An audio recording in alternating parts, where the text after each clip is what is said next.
Hi guys, welcome to our channel Telugu audio stories with Maithri. నా channel ని తప్పకుండా subscribe చేసుకోండి. తప్పకుండా లైక్ చేయండి, షేర్ చేయండి, హైప్ ఇవ్వండి.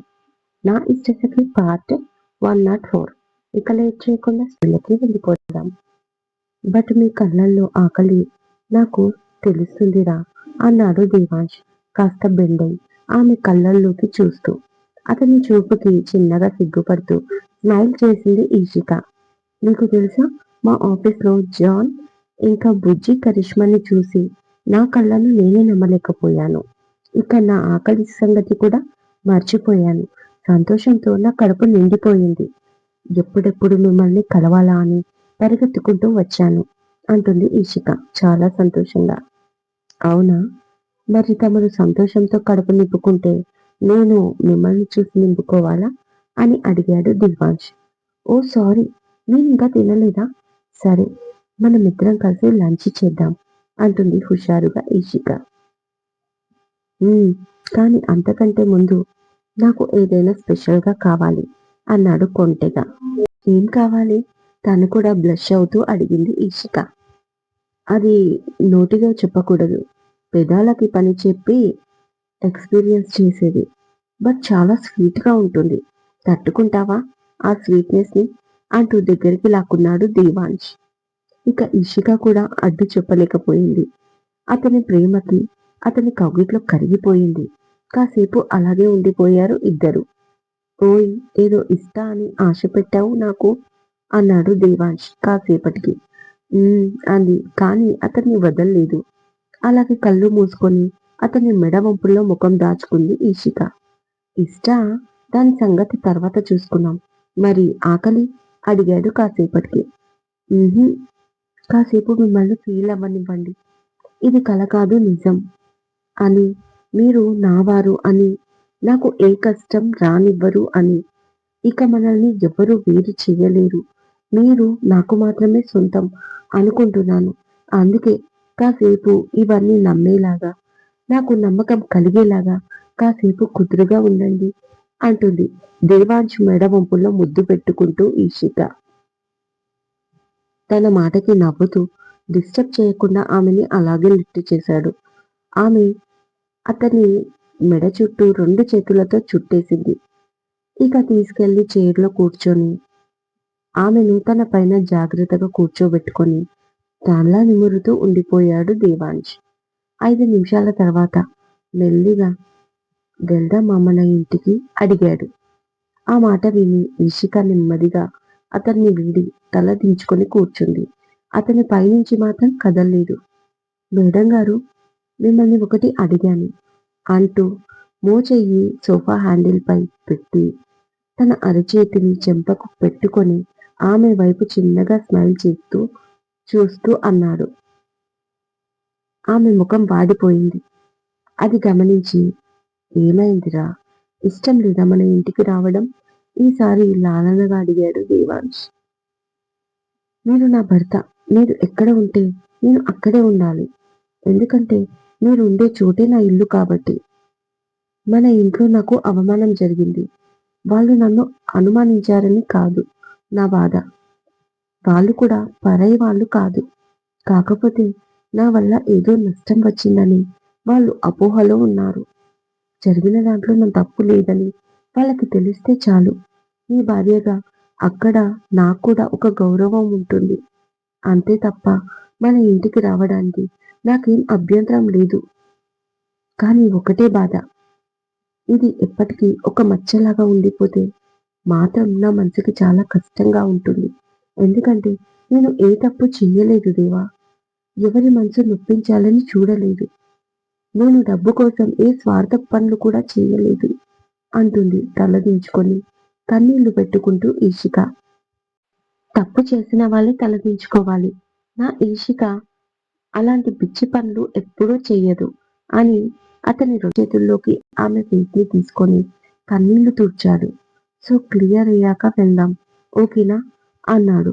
దానికి ఆమె చిన్నగా స్మైల్ చేస్తూ, "ఉమ్, కానీ మీరు వెళ్ళాలేమో, అప్పుడప్పుడు వస్తారా?" అడిగింది దిగులుగా ఈషిక. నో, ఇంకో 1 వీక్ ఇక్కడే ఉంటాను. అయినా నాకు అంతగా వర్క్ ఉంటే అప్పటికప్పుడు వెళ్ళి రాగలను. నా ఇషికాని చూడాలి అనిపించిన గంటలోనే మళ్ళీ రిటర్న్ కూడా అవుతాను. అదేమి నాకు పెద్ద విషయం కాదు. ఇప్పుడు నీకు నా అవసరం ఉంది. అట్ ది సేమ్ టైమ్ నిన్ను వదిలి ఉండాలంటే కూడా నాకు కష్టంగా ఉందిరా అన్నాడు ప్రేమగా తనని చూస్తూ దేవాంశ్. ఇక సంతోషంగా అతన్ని మరొకసారి హగ్ చేసుకుంది ఈషిక.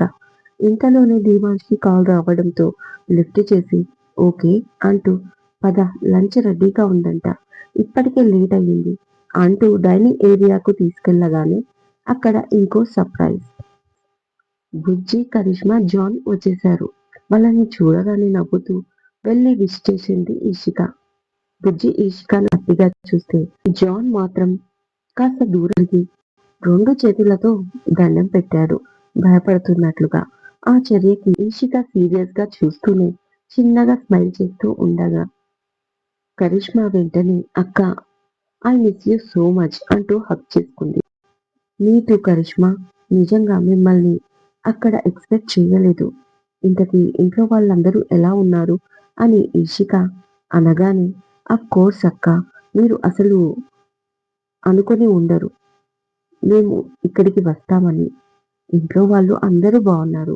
యాక్చువల్లీ ఏం జరిగింది అంటే తన ఫ్రెండ్‌కి ఏదో హెల్ప్ అంటే నేను బుజ్జి బావతో అక్కడికి వచ్చాను తప్ప, అక్కడ మిమ్మల్ని చూస్తానని అనుకోలేదు.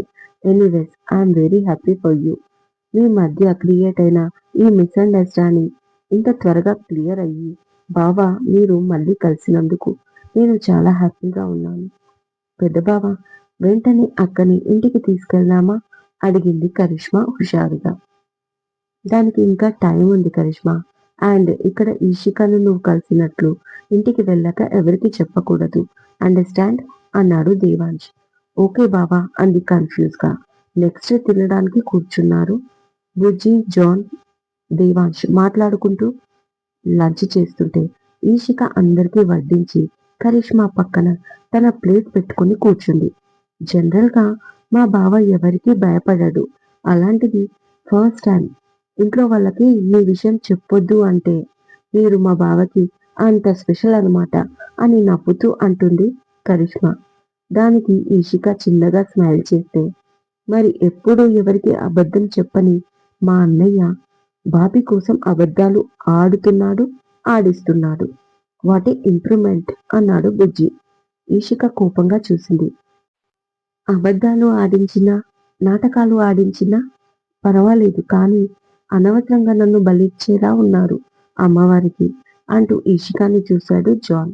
ఆ మాటకి అందరూ నవ్వారు. ముఖ్యంగా దేవాంశ్‌కి ఈషికాను అమ్మవారు అనగానే తెగ నవ్వొచ్చింది. జానీని ఒక చూపు చూస్తూ అనవసరంగా నాతో ఎందుకు పెట్టుకోవాలి? నా బాయ్ ఫ్రెండ్‌తో ఎందుకు రావాలి? అయినా ఎందుకలా నాటకం ఆడావు? నువ్వు అలా చెయ్యమని నీకు ఎవరైనా చెప్పారా? అడిగింది ఈషిక. అక్కా, జాన్ మీకు బాయ్ ఫ్రెండా? ఆ డ్రామా ఎప్పుడు జరిగింది? అని కరిష్మా అడిగితే అది ఇంకో డ్రామా తర్వాత నీకు చెప్తాను. ముందు వాళ్ళ మాట విను అని బుజ్జి అన్నాడు పక్కనుంచి. దాంతో కరిష్మా సైలెంట్ గా ఉంది. అమ్మా తల్లి, మీ విషయంలో నా తప్పేమీ లేదు. అంతా మీ పతియే ప్రత్యక్ష దైవం నాకు అప్పగించిన పని. నాకు ఆ డ్రామాకి సంబంధం లేదు. జస్ట్ నేను యాక్టింగ్ చేశాను అంతే అంటూ కామ్‌గా తింటున్నాడు జాన్. అప్పుడు ఆశ్చర్యంగా అంటే ఇది మీ పనా? అడిగింది చాలా మెల్లిగా ఈషిక. తను అసలు నమ్మలేకపోతుంది. దానికి దేవాంశ్ చిన్నగా నవ్వుతూ కళ్ళు ఆర్పి ప్లీజ్ ఇష్టా ఇప్పుడు అలగకు. తర్వాత ఎక్స్‌ప్లెయిన్ చేస్తాను అని నెమ్మదిగా వేడుకున్నాడు. ఆల్రెడీ అక్కడ కరిష్మా బుజ్జి ఉండడంతో ఈషిక కూడా దేవాంష్‌ని ఇబ్బంది పెట్టాలి అనుకోలేదు. ఎంతైనా వాళ్ళకి పెద్దవాడు కదా అని వెంటనే తన చూపు జాన్ వైపు మార్చిన ఈషిక అసలు ఏం చేయాలనుకుంటున్నారు మా బాస్‌ని అని అడిగింది. ఇంకా ఏమీ అనుకోలేదు. జస్ట్ వాడి రియాక్షన్‌ని బట్టి మా యాక్షన్ ఉంటుంది అన్నాడు దేవాంశ్. వాట్? ఎక్కడైనా యాక్షన్‌ని బట్టి రియాక్షన్ ఉండాలి కదా అంటుంది కన్‌ఫ్యూజ్‌గా కరిష్మా. ఇక్కడ ఇలాగే ఉంటుంది. నువ్వు నోరు మూసుకొని తిను. క్వెషన్స్ ఎక్కువ అయితే వెంటనే రిటర్న్ ఫ్లైట్ బుక్ చేస్తా. బెదిరించాడు బుజ్జి. దెబ్బకి కరిష్మా సైలెంట్. అయినా మీరు పెద్ద డాక్టర్ అంట కదా, మరి మీ ప్రాక్టీస్ వదిలేసి పేర్లు మార్చుకుంటూ ప్రతిసారి జూనియర్ ఆర్టిస్ట్ లాగా ఎదురైన ప్రతి క్యారెక్టర్లోకి వెళ్ళిపోతారా? అడిగింది Ishika John. Good question. Actually ఇప్పటి వరకు నన్ను ఎవరు ఇంటర్వ్యూ చేయలేదు. ఇకపైన చేస్తారేమో, అది కూడా తెలీదు. ఎందుకైనా మంచిది, ఇది ఒక ప్రాక్టీస్ లాగా పడి ఉంటుంది. సో మీ క్వశ్చన్కి నా ఆన్సర్ ఏంటంటే, నేను గొప్ప యాక్టర్ని కావాలి అనుకున్నాను. కానీ మా నాన్న నేను పుట్టగానే డాక్టర్ని చేయాలని అనుకున్నాడు. తర్వాత కాలంలో మా నాన్నగారి కల నెరవేరింది. చాలా మంది అంటారు కదా, డాక్టర్ని కాబోయి యాక్టర్ని అయ్యాను అని. నేను మాత్రం రివర్స్. యాక్టర్ని కాబోయి డాక్టర్ని అయ్యాను. మా నాన్న కోసం నాలో నటుడిని వెనక్కి తోసి స్టెథోస్కోప్తో అందరికీ హెల్త్ చెకప్లు చేస్తున్నాను. అయినా కూడా అప్పుడప్పుడు నాలోని నటుడు బయటికి వచ్చి ఎప్పుడు పేషెంట్స్, ఇంజెక్షన్స్, మెడిసిన్స్, స్కానింగ్లు, సిటీ స్కానింగ్లు, సర్జరీనా? ఇదే నా లైఫ్ అంటే? మనిషి అన్నాక కాస్తంత కళా పోషణ లేకపోతే డాక్టర్కి పేషెంట్కి తేడా లేకుండా పోతుంది అని మొరపెట్టుకుంటాడు. అలాంటి టైంలో ఇండియా నుంచి ఒక కాల్ అని దేవాష్ని చూపించి ఒక చిన్న డ్రామా ప్లే చేయాలి. ఇంతకీ మా ఇద్దరి అనుబంధం చెప్పలేదు కదూ. మేము మంచి ఫ్రెండ్స్ని అనగానే షాక్ అయిపోయిన ఇషిక బెత్తరపోయి ఇద్దరిని చూస్తూ ఉండిపోయింది.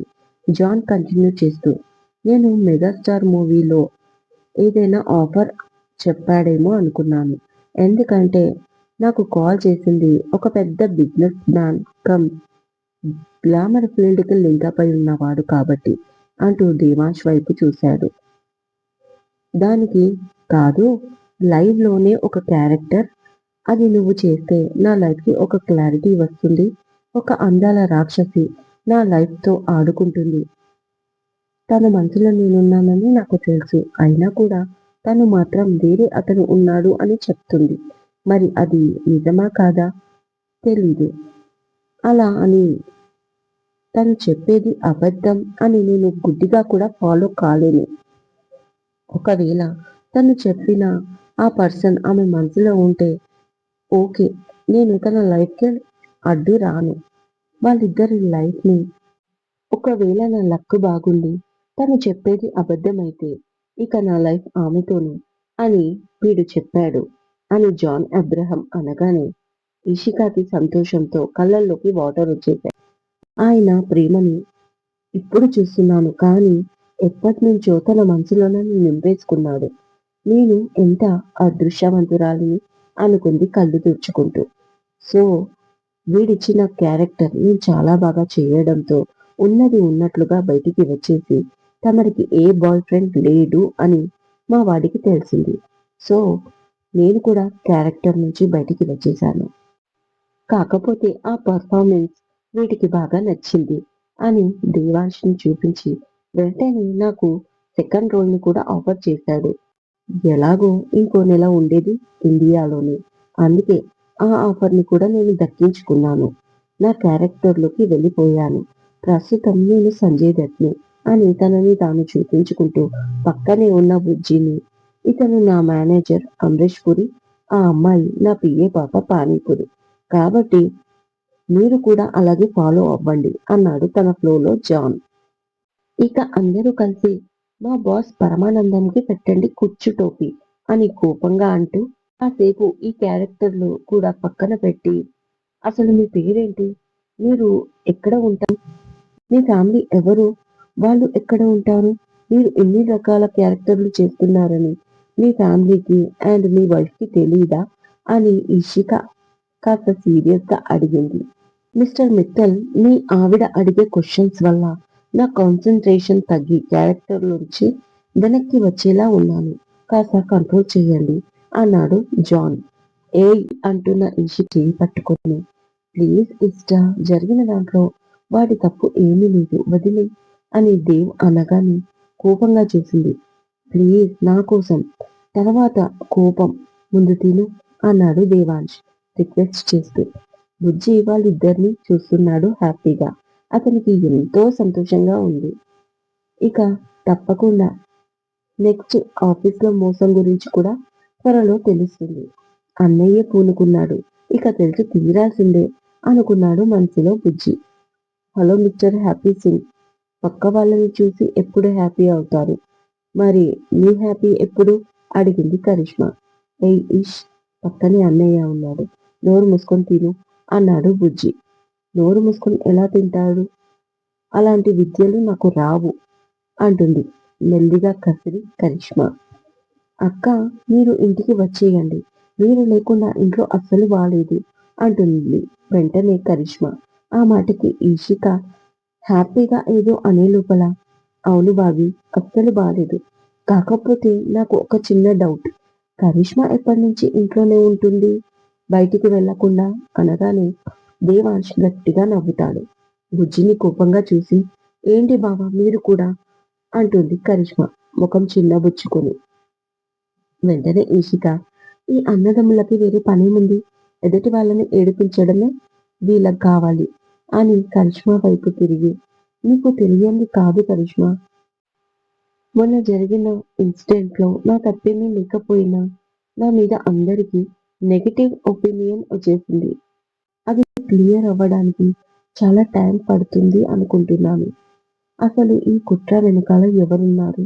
ఎందుకు నన్ను ఇరికించారు? అది తెలుసుకోవాలి. నిజంగా అది అంజలి ఎద్దు ఫైలే. కానీ అది కంపెనీ ఫైల్‌గా అని ఇషిక అనగానే అక్క నీకు తెలియకుండా నీ వెనకాల చాలా జరుగుతున్నాయి. ఇప్పటి వరకు నేను చెప్పలేదు. నిజానికి మన మధ్య అంత మంచి ఫ్రెండ్‌షిప్ లాంటిది ఏమీ లేదు. అసలు బాండింగే లేదు. బట్ షీలా నాకు చిన్నప్పటి ఫ్రెండ్. ఇక అంజలితో కొంచెం క్లోజ్‌నెస్ ఉంది. అది కూడా షీలా వల్లే. అందుకే నేను మీ విషయాలు ఏవి పట్టించుకునేదాన్ని కాదు. అది పాజిటివ్ అయినా, నెగెటివ్ అయినా. నాకు తెలిసి ఇందులో షీలా ఇన్వాల్వ్‌మెంట్ కూడా ఉందేమో అనుకుంటున్నాను. సేమ్ టైమ్ మీరంటే అంజలికి అస్సలు నచ్చదు. నిజం బావ. అక్కంటే అంజలికి అస్సలు ఇష్టముండదు. అందరి ముందు అక్క అంటుంది. కానీ వెనకాల అక్కని పేరుతో పిలుస్తుంది. ఇంకా చాలా ఉన్నాయి. చెప్తే మీరు బాధపడతారక్కా అని కరిష్మా అనగానే ఐ నో కరిష్మా. తనకి ఇప్పుడే కాదు. ముందు నుంచి నేను నచ్చను. మా మధ్య ఈ ప్రాబ్లం కొత్తగా వచ్చిందైతే కాదు. మొదటి నుంచి ఉన్నదే. నేను తనకి నచ్చకపోవడం అనేది తన ప్రాబ్లం అనుకున్నాను తప్ప నాకు ఒక ప్రాబ్లంలా వస్తుందని అస్సలు అనుకోలేదు. నేను మీ పెద్ద బావని పెళ్లి చేసుకోవడానికి కారణమే అంజలి. మొన్న జరిగిన ఇన్సిడెంట్‌లో కూడా నా వైపు తను మాట్లాడలేదు. ఒక రకంగా ఇప్పుడు బయటికి రావడానికి కారణంలో భాగం కూడా తప్పకుండా అంజలికి ఉండి ఉంటుంది. నన్ను ఎంతో అభిమానించే వాళ్ళ ముందు ఆ రోజు ఫైల్ గురించి నాకు తెలీదు. అది నీ ఫైలే అని అబద్ధం చెప్పినప్పుడు నా మనసుకి చాలా గట్టి దెబ్బ తగిలింది. మేబీ తన ప్రమేయం కూడా ఉండి ఉండవచ్చు అని కళ్ళల్లో వాటర్ తెచ్చుకొని లీవ్ ఇట్. నువ్వైతే నన్ను నమ్ముతున్నావు కదా కరిష్మా అని ఇషిక అడగగానే కోర్స్ అక్క అందుకే కదా నిన్ను చూడగానే ఇంత హ్యాపీ అయ్యాను. మీరు ఇంట్లోంచి వెళ్ళిపోయాక ఏం బాలేదు. నాకైతే నచ్చలేదు ట్రూలీ. మనమిద్దరం ఒకే ఏజ్ వాళ్ళం. మిమ్మల్ని పేరు పెట్టి కూడా పిలవచ్చు. అయినా అక్క అంటున్నాను అంటే అర్థం చేసుకోండి. నాకు తెలిసినంత వరకు మీరు ఎవరి గురించి నెగెటివ్‌గా అనుకోరు. అదే నాకు బాగా నచ్చింది అంటుంది కరిష్మా నవ్వుతూ. ఇక అందరూ హ్యాపీగా నవ్వుతారు. స్పెషల్లీ బుజ్జి కరిష్మాని హ్యాపీగా నవ్వుతూ చూస్తాడు. ఈషిక కూడా నవ్వుతూ నా ప్రాబ్లంలో పడి వీళ్ళ విషయమే మర్చిపోయాను. ఆయనతో వీళ్ళ గురించి మాట్లాడాలి అనుకుంటుంది మనసులో. ఏంటి సోమేష్ మీరు మాట్లాడేది? పెళ్లి కాకుండా మీ అమ్మాయిని కాబోయే అత్తారింట్లో వదలడం బాగుండదేమో. వరసైన పిల్లతో పెళ్లి కుదిరితేనే తాళి మెడలో పడే వరకు మేనత్త కూడా కడప దాటనివ్వదు. ఇంట్లోకి రానివ్వదు. అయినా మేమేం పాతకాల పద్ధతులు పట్టుకుని ప్రాకులాడడం లేదు. కాబట్టే షీల ఎన్నిసార్లు ఇక్కడికి వచ్చినా మేం పెద్దగా పట్టించుకోలేదు. కానీ పెళ్లికి ముందు మీ అమ్మాయిని పంపించి పెళ్లి జరిగే వరకు ఇక్కడే ఉండాలి అంటే నాకే కాదు మీకు కూడా నామోషీనే.